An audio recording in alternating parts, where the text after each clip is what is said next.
Well, are we going to have an all Keystone Super Bowl, or are we going to have Eagles Ravens, where we have there's no controversy over TV and what game to watch? These are all the teams we watch every Sunday. Yeah, 3 out of the 4 are sort of quasi-local teams that are still playing in the NFL playoffs. It's unbelievable. We're going to get to both of them. We'll start with the Eagles. I'm wearing the green stuff right now.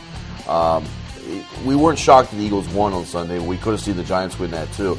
The way the Eagles won, did that surprise you at all? It did, in the sense that we talked about Westbrook has to be a big factor. He was virtually a non-factor. Correct. The thing that won it for the Eagles is that at key moments the Giants couldn't block their defense, and I didn't see that coming. I don't think it made sense to see that coming, but that's been an ongoing theme in these NFL playoffs, is things happening that don't make any sense, and that was certainly, that was absolutely one of them.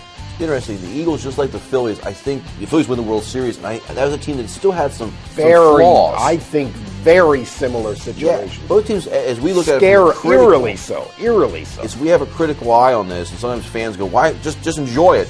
We look at it critically. I look at the Eagles; they're horrible in the red zone still. They still don't have great tight end play. There's so many areas I see that they need to improve, and they'll be better next year if they address that. They have a chance to win the Super Bowl. But also the idea, compared to the Phillies, of hanging around now for long enough that maybe the sky's going to open up and it's going to happen for them. Exactly. Yeah. And that's really what this is, yeah. And Rich Hoffman in the Philadelphia newspaper wrote about character guys, and there are 6 guys that were there for all 5 of these NFC championships they played in. 5 in 8 years, folks.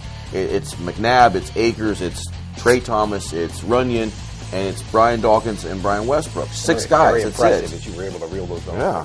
But I tell you what, those are character guys, and the younger guys are following suit. Same thing happened with the Phillies. Good character guys carried them through to success. Yeah, I'll buy that. I really do think the parallels between the way this is playing out are very similar, and obviously they've got to win 2 more games for that to happen, for it to completely play out. And I do think they're going to win on Sunday. It's going to be closer than people think. The Eagles did blow them out on Thanksgiving night in Philadelphia. Well, that doesn't mean anything. I don't think it does. Cardinals are a different team. They are running the ball now. The Cardinals were not running the ball earlier this year. They're running the ball. Edgerrin James he's playing for a contract. And I'll tell you what, that Larry Fitzgerald. Just a great football player. There's a couple guys still playing that are as good at their position as anybody is in the sport. I would say that the defensive lineman Harrison for the Steelers, the safety for the Ravens, Ed Reed, and this Fitzgerald guy are just ridiculously talented, tough, focused, intense, great football players. So I'm going to, the big signing for the Eagles in the offseason was Asante Samuel. How he plays against Fitzgerald, how Sheldon Brown steps forward, how Quentin Michael plays, a little banged up last game, how Brian Dawkins does.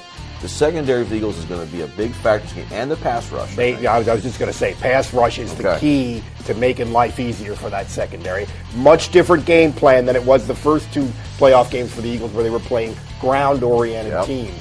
And Jim Johnson, I think, will have an assortment, his usual assortment of blitzes. It really is about getting to Kurt Warner. We both like the Eagles. I like the Eagles, absolutely. Book it.